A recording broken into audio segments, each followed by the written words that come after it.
65, darn it. Boy, I've had so much fun since I was 65. It's all relative, isn't it? Yeah.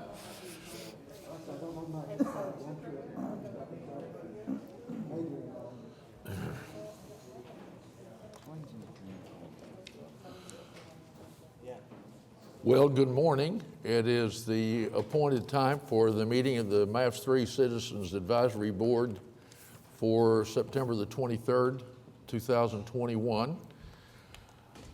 Carol, do you agree that we have a quorum? Noting that we have a quorum, we will call the meeting to order. You have been furnished with copies of the minutes of the previous meeting. Are there additions or corrections? Shall we approve them? It's been moved by Bob Nalen that we approve the minutes and seconded by Dean Morales. Is there further discussion? Cast your vote.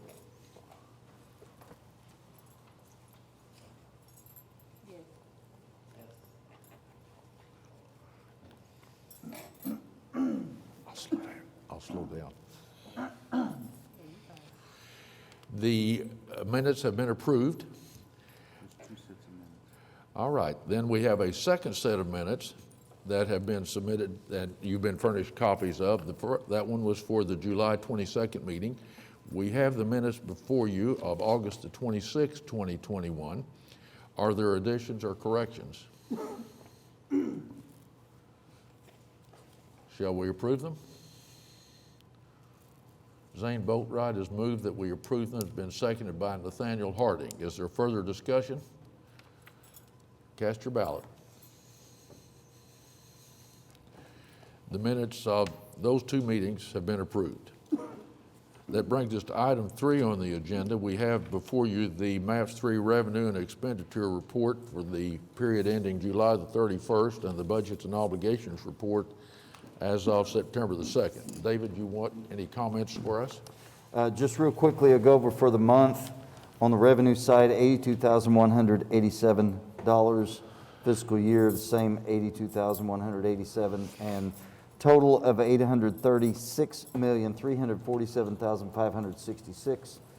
And then on the expenditure side, $10,400 for the month for the fiscal year, and then a total expenditures $743,870,674.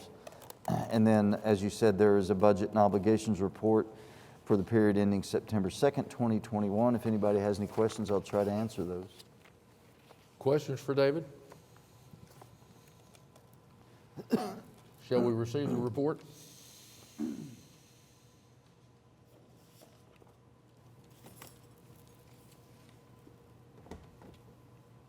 It's been moved by Bob Nalen that we receive the report as presented. It's been seconded by Michael Adams. Is there further discussion? Cast your ballot.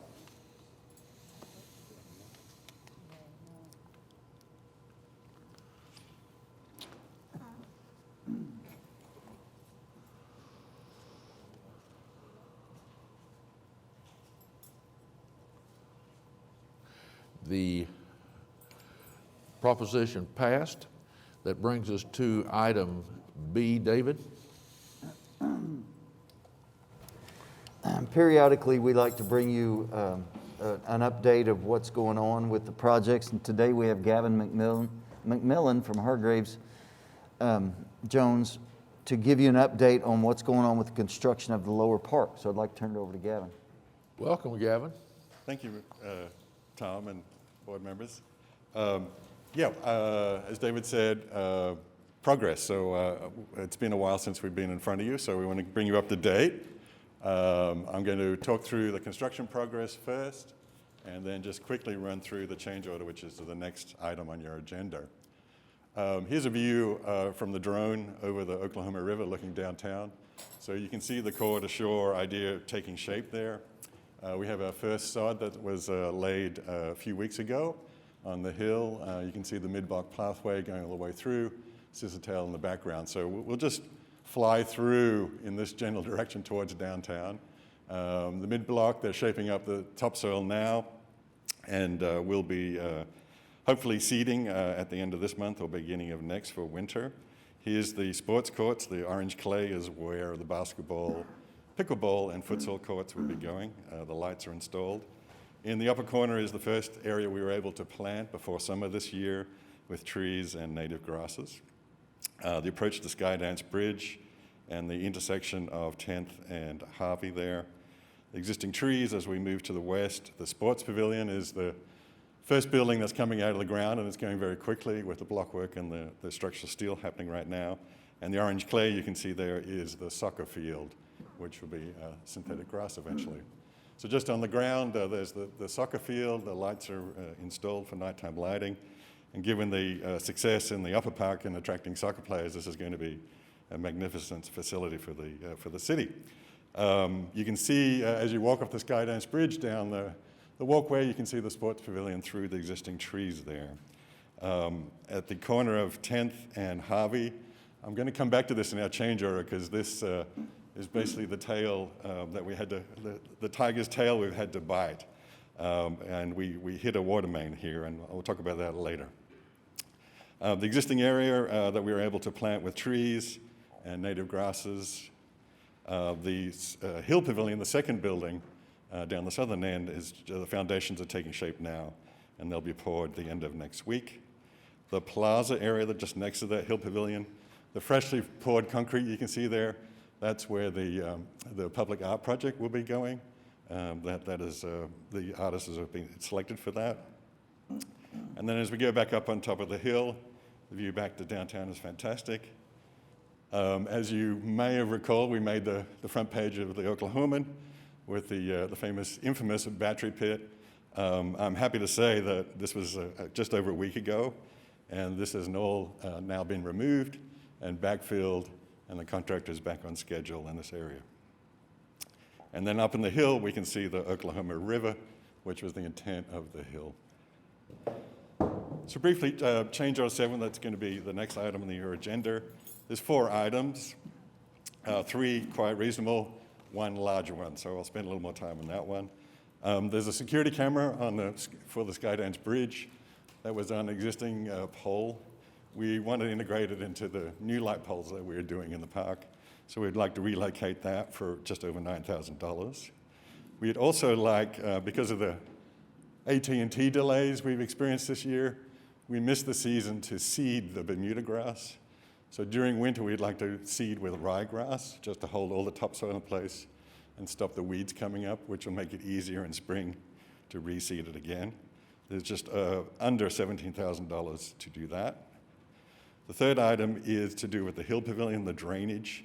There was a conflict between the drawings and the existing location of utilities we thought we could tap into.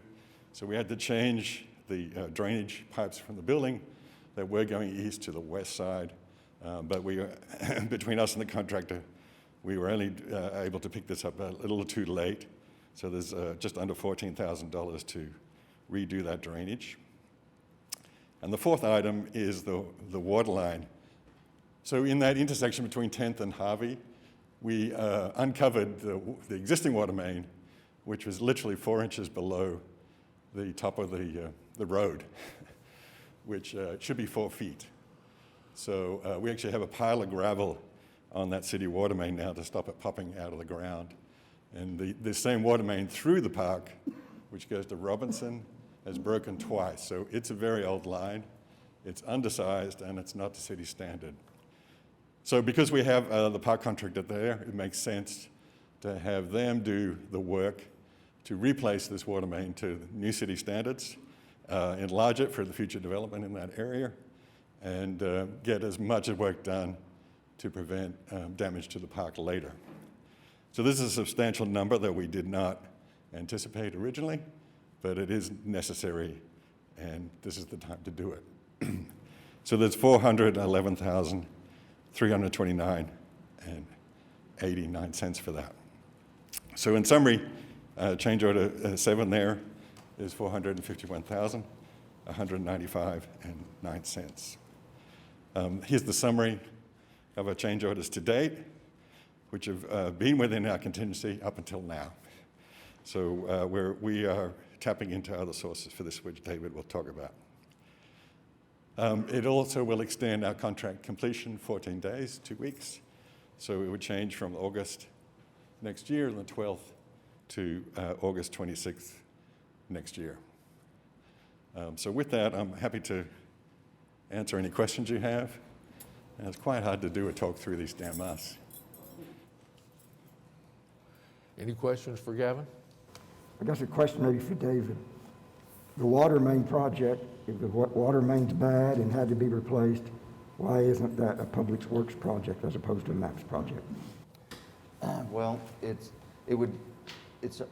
maintained by the utilities department, but it's very much like a private development project where their water line was fine, and if we want to make the changes, it's up to us to make those changes. And we went in and disturbed the roadway, pulled the road out, changed the grading and everything. So it's up to us to do the water line changes that need to be done. But it seemed like it wasn't to code. They said it wasn't to specifications, wasn't to code, and it was already bad. So, But it was fine. What they'll tell you is it was fine just sitting there. Everything has been working for years, and we came along and disturbed it. So, you know, like I said, it's very much like a private development project where if you're going to do a subdivision and the water line needs to be extended, it's up to the developer to extend it. And likewise, if something needs to be changed, it's up to the developer to make those changes. So it's typical with what we've done throughout MAPS. With the streetcar, we paid for a lot of water line relocations because of conduits that we had to put in, or the track that needed to go in certain places. We relocated stuff for the convention center. We've, like I said, it's consistent. okay. Other questions for David? David, tell us, if you would, or comment on how we decided how to prorate how much was taken from the contingents, from the park contingency fund, and how much was taken from excess funds. Well, it was pretty easy because the contingency fund for the project is near zero. And then we looked at the program contingency, which was less than what we needed. So we've taken all of that, and now we're starting into some of the excess collections and interest. It's not something that we wanted to do, but this is where we are right now, trying to get this project done.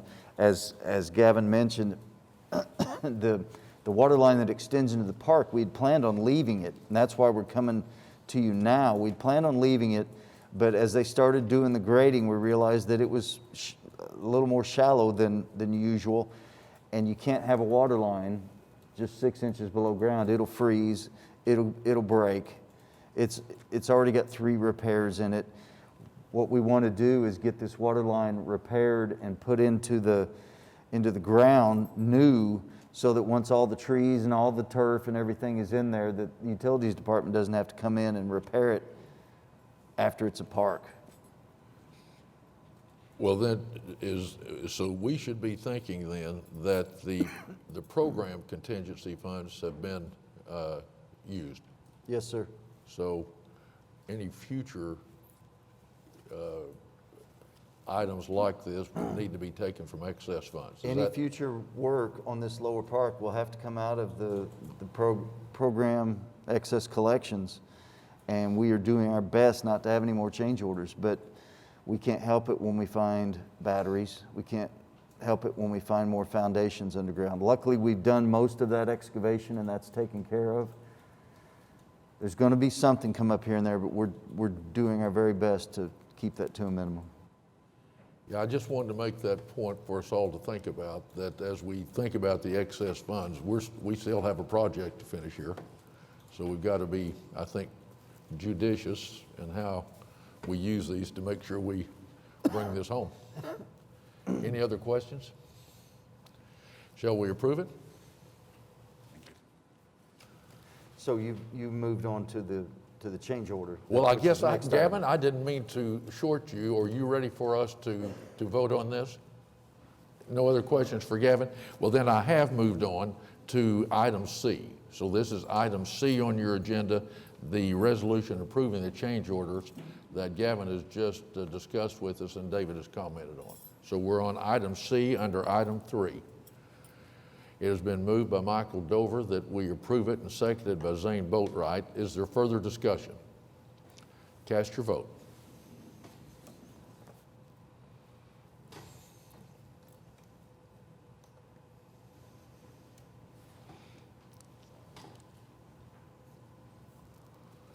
The item has passed.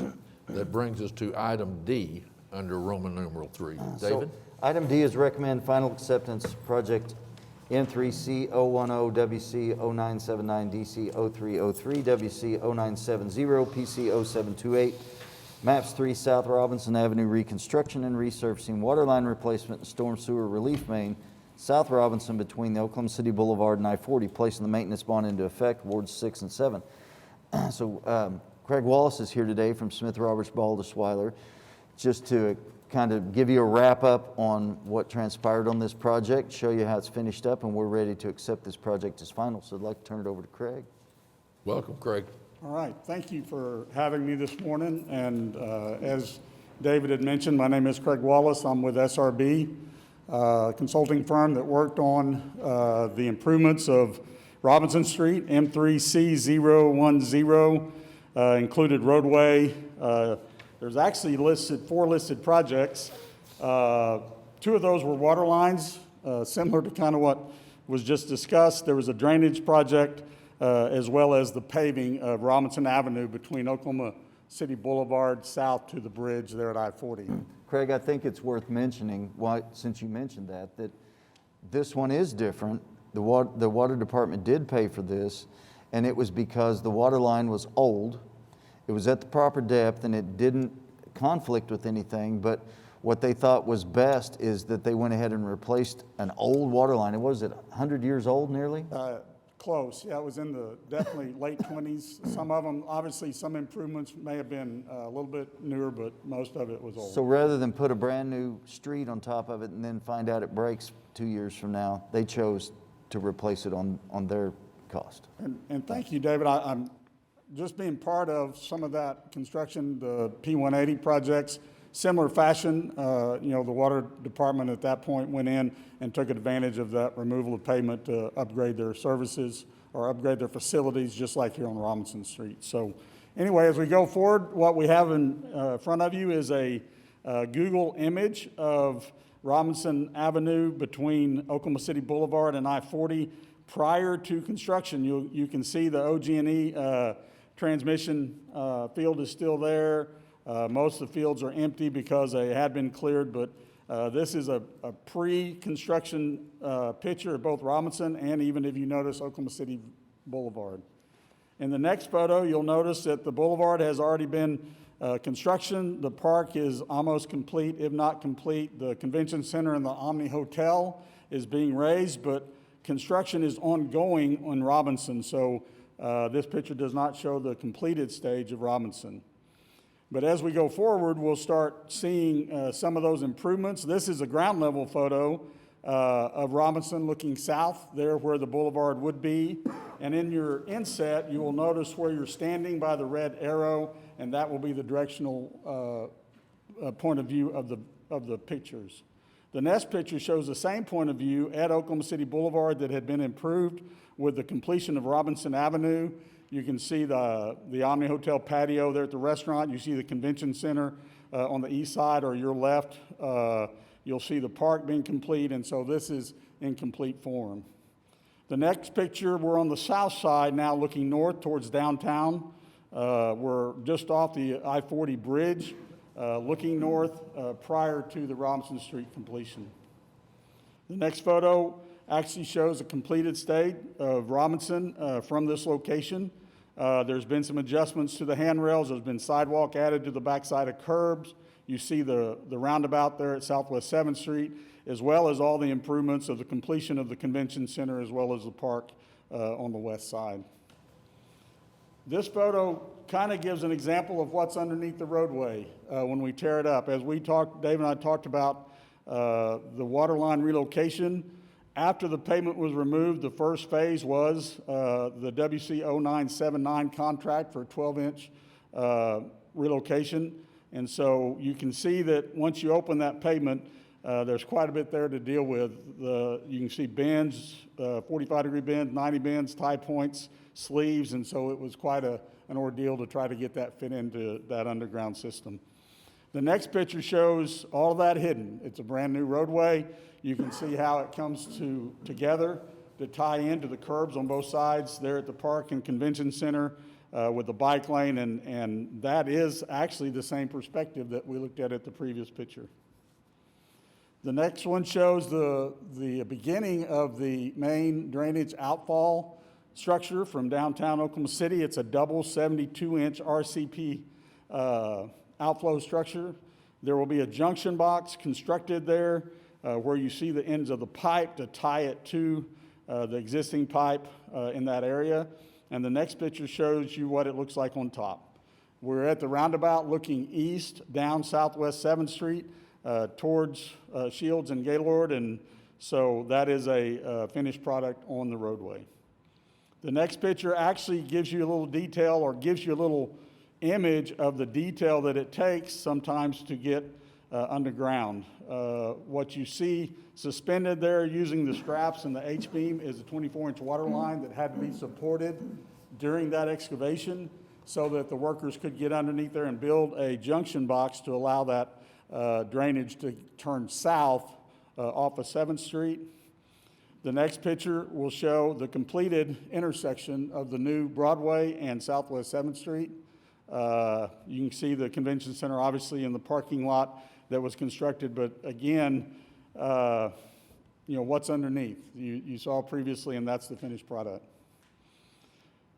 As we look again northbound, right at the intersection of Southwest 7th Street, this was during construction, just to give you an idea of all that was going on with the convention center, completion of the park, and as we started our construction on Robinson Street itself.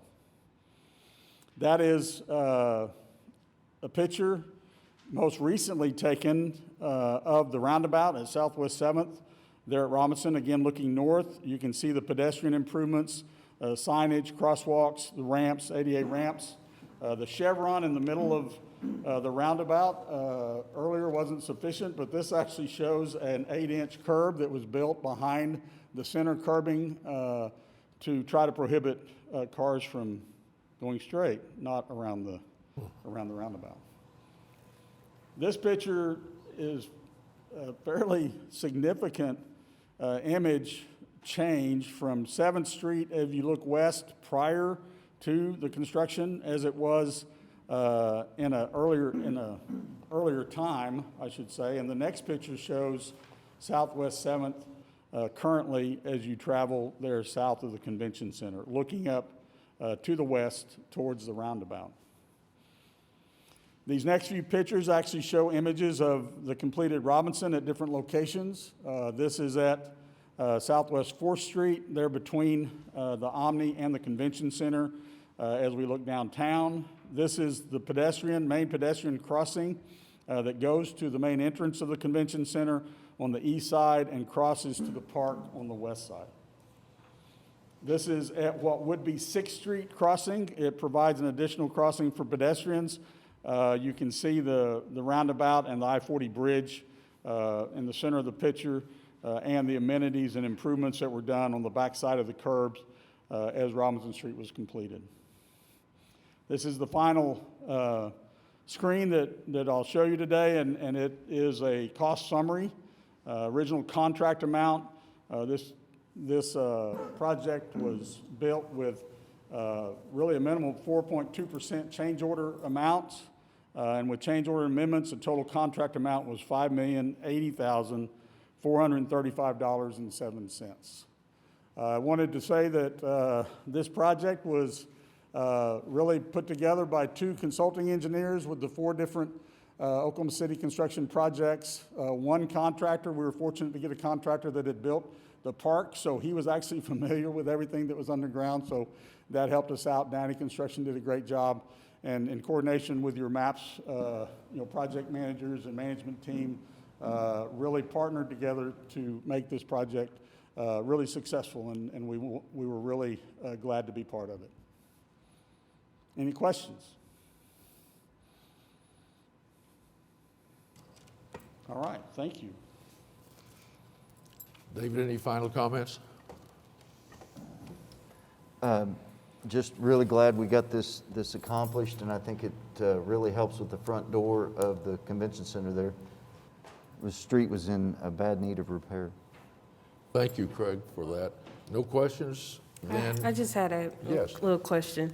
And I know as we're looking at the photo, I guess it was slide 20 of south on Robinson Avenue at Southwest 6, and also slide 19 in comparison for that pedestrian crossing. I've been to a couple of events. Actually, the last one was Friday for Scissortail, the night market.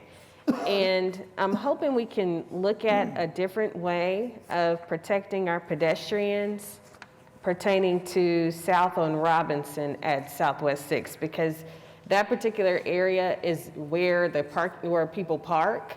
So more likely than not, folks are crossing from that one comparatively instead of going down to the pedestrian where the light is, that area, and walking across. And I have seen, including myself, we were darting trying to get across to the park. So I'm really hoping we can get some more attention on just that particular area of how we cross. And again, in relation to even the cars, when they're trying to figure out where to go, if they're going to go straight or if they're even going to turn. There's been some commotion as far as hesitancy of people walking, hesitancy of drivers, and I'm hoping we can make sure that nothing serious happens to any party because of exactly where this is. Okay. Yeah, Councilwoman Nice, I'd like to just address that to David. I mean, our design looked at that. The main crossing is what we felt like would be the primary crossing, and so that's where the pedestrian signals were installed. I know there are other options for pedestrian crossing that bring attention to the public, both vehicles and pedestrians, and would be glad to help the Yeah, Maps Department I'll review talk to that. Public Works about it. Yep. Thank you. Other questions or comments? All right, then, this is item D. Shall we approve it? It's been moved by D. Morales that we approve it. It's been seconded by Zane Boatwright. Is there further discussion? Cast your vote.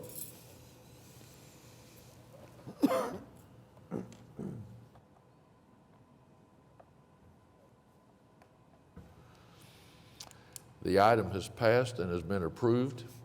Then we move then, David, to item E under Roman numeral 3. Thank you. Item E is recommend final acceptance, project M3R008, Maps 3 Whitewater Facility, second floor renovation, 800 Riversport Drive, and placing the maintenance bond into effect in Ward 7. So Tony Blatt from Hornbeak Blatt Architects is here today to show us how this project wrapped up. I'd like to turn it over to Tony. Thank you. Good morning, Mr. Chairman and board members. Morning. We're thrilled with how this project has come out. The opportunity to actually finish out the second floor space inside of the Riverfront Boathouse building has been really a phenomenal success. If you'll forward to the images. So the main purpose of the project was to incorporate meeting room space within the building on the second floor, meeting room space that was going to be flexible in the way that it could be used, varying sizes of spaces. So we have a very large open space on the second floor that can be subdivided into 4 different meeting rooms. Then we have an additional smaller meeting room that acts as an isolated element. We have bathrooms to support those spaces. And then as a part of the project, we incorporated 2 large exterior spaces. On the southwest, that's an exterior egress stair that was required by code, but it also created a large platform for an overlook of the river as you looked to the south and to the west. And then an opportunity that presented ourselves when we were doing the programming The egress off of the second floor to the north and east actually created a large epic deck that gave the patrons the opportunity to sit in a single space, look out and overlook the recently completed and extremely successful surf machine, and additionally from the same space, look out and over the actual rapids channel. It has an egress component to it as well, but it's an opportunity for food and beverage and maybe some actual revenue, an additional revenue source as well. And that creates then a shaded space below that's the original exterior space. So all of those spaces were created on the second floor. There was a little bit of work on the ground floor to make it more functional. The bar was reconfigured in order to take advantage of the existing equipment that was present. We also created a larger space so that the kitchen can expand to support the upstairs area. And then we also did a couple of small modifications to office spaces that were mainly a result of the program spaces that we created. This is where it's located. It's actually in the River Rapids development, and it's the building itself that we were working on. If you go to the next slide. This is the ground floor area. The yellow space is the modifications that we did to the kitchen space. Again, shell space only, intended to support the functions that are going to be performed above. We also made those two egress spaces, the two epic deck space to the south, north and east, and the stair to the south and west. Those are egress components that are off of the upstairs space. So upstairs we have the large block of orange, and to the bottom right, the small triangular yellow. That is a single large open space that can be used as one large meeting room space, or it can be subdivided into 4 individual meeting room spaces, each with AV locations, the opportunity to have sound control between them. The smaller upper right yellow space is a more conference room style meeting space for a smaller meeting. On the upper portion, which is the north and east, is that epic deck in dark blue, is that epic deck element that has the opportunity to look over the surf machine and also look over the rapids channel. Extremely successful and really well-used space out on the project. On the lower portion of the screen, the dark blue, that's south and west. It's mainly an egress stair, but it was an opportunity for an overlook for future development on the channel. And then the light blue in the middle is just bathrooms to support those functions. This picture shows on the left the reconfigured bar space. The bar was previous in a geometry that didn't function well for the user or for the patron. We reconfigured it, made it work to where it incorporated the existing equipment, and that has been very, very well-used space. They say that it functions better and is much more profitable for them in the way that it's configured. The image on the right is looking to the north towards the bridge that goes across and connects the epic deck. It's also the backside of the grand stair that presents itself as you walk into the building. This image on the right shows that grand stair that you see when you walk into the building that would welcome you to the upstairs space if that's where ultimately where you're going. And on the left is a large cantilevered automatic opening door that allows individuals to ingress and egress in the event that an event is happening in the space. So these images show that west-southwest exit stair, but again, we took the advantage of that and created it into a program space that's an overlook onto the river. And then if you go to the next image, these are also 2 slides of the same space. On the right, it shows you the expanse of the overlook and the opportunity for pedestrians to be on that space. And on the left, it shows how it incorporates into the facade of the original architecture of the building. This is that upstairs space on the right. It is in its open state, so it's that large open meeting room. Each one of those niches with the blue accent, which is the branded accent color of the River Sports facility, those happen inside each of the individual spaces. And on the left, it shows an image with the movable walls shut and in a smaller meeting room style situation. On the left, it shows that small individual conference room style meeting space. And on the right, this is during opening day, and it shows, again, individuals standing in the large meeting room space with the movable walls in the open position. On the left is that cantilever door looking out or over the surfing machine as it's being used. And one of the other components that wasn't necessarily a part of this project, but we were able to incorporate the infrastructure associated with it, is the new the new ski machine. Again, really exciting space. And the upstairs happened to have windows created in the original plan before this was incorporated that now overlook down and can watch individuals who are doing this ski machine operation. So the overall project, extremely successful in its function. $2,598,000 was the original budget. Through a series of adds and deducts, the final construction cost was $2.7 million and some change. Started in September, ended up being final complete in September of 2020 to September of 2021. And I'd be happy to answer any questions about the project.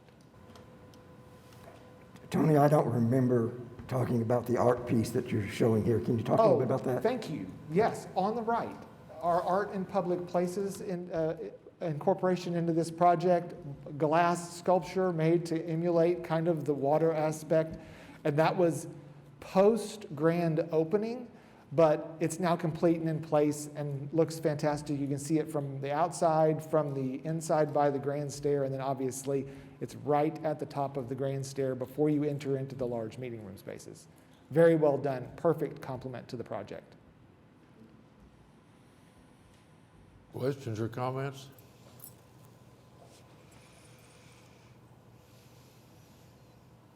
Thank you very much. Really appreciate it. Looks like a great job.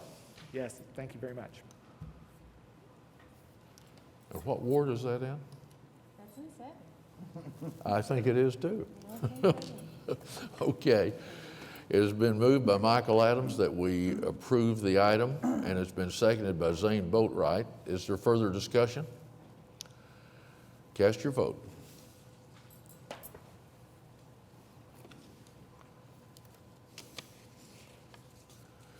The item has passed.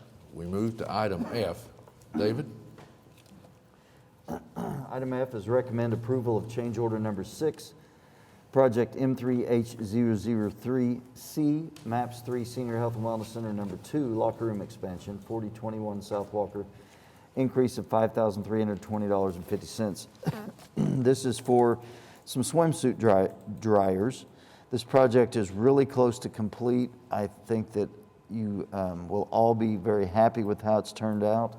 I was down there just last week, and I know that I am really happy with how it looks and the expansion. So, as I said, $5,000 for some swimsuit dryers to add on to the project. Questions for David?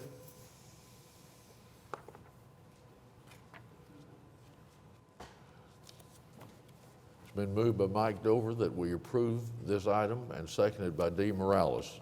Is there further discussion? Cast your vote.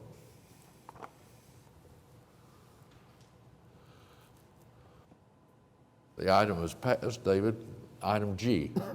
Item G is recommend approval of change order number 3, project M3H004, project MAPS 3 Senior Wellness Health and Wellness Center number 3, 3820 North Lincoln Boulevard, increase of $29,216.92 in Ward 7. There's a couple items on here. So when we went through doing the estimates and making sure that we were within budget, some things were taken out because we were worried that we were going to exceed budget. And one of those was a pool shower. So this is the shower that's out in the pool area that someone can get in to get the salt, chlorine off of them before they go into the locker rooms. Because the bids came in good, we have some contingency money. Now's the time because they're doing the underground plumbing, and now would be the time to get that plumbing done so we can add this shower. So the pool shower is $23,000, and there's a ductwork revision because of some structural steel conflicts. This is common as we get into the structural part of the project, so we recommend that this be approved. Questions or comments? Shall we approve it? Michael Dover has moved that we approve it. It's been seconded by Zane Boatwright. Cast your vote.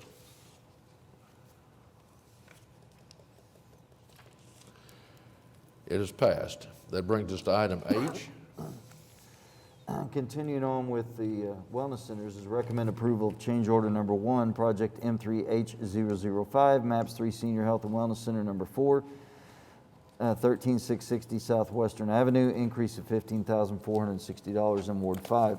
Again, same deal with the pool shower, and then also a non-corrosive fiberglass door. And then there's a zero-cost time extension because while it may be dry now, if you remember, it was very wet a few weeks ago, and this is to make up for the time that the contractor lost. But as I said, it's a zero cost, just adding 22 days to the schedule. Questions? Michael Dover has moved that we approve it, been seconded by Zane Boatright. Is there further discussion? Cast your vote.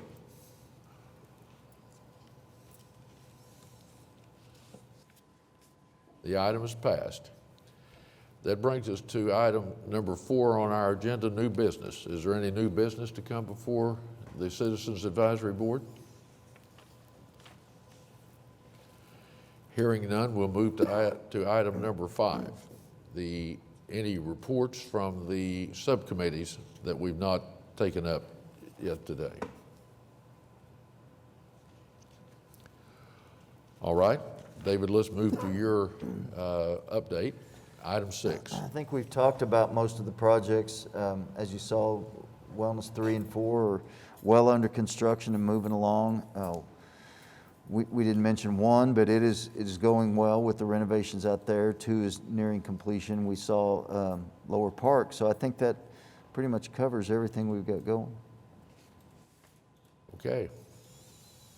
How are we doing with our neighbors on number 3? Homeland, we're sharing a parking lot with Homeland. Is that working out okay? Yes, sir. Yes, sir. Working out fine. It's working out really well. I think clearly because of the traffic for the grocery store, it has poured into that particular parking lot. So now I am going to probably be just a tad concerned as far as once this building is completely built out, how that parking will still interact for the grocery store compared to the wellness center. So I'll be watching to see what happens for that.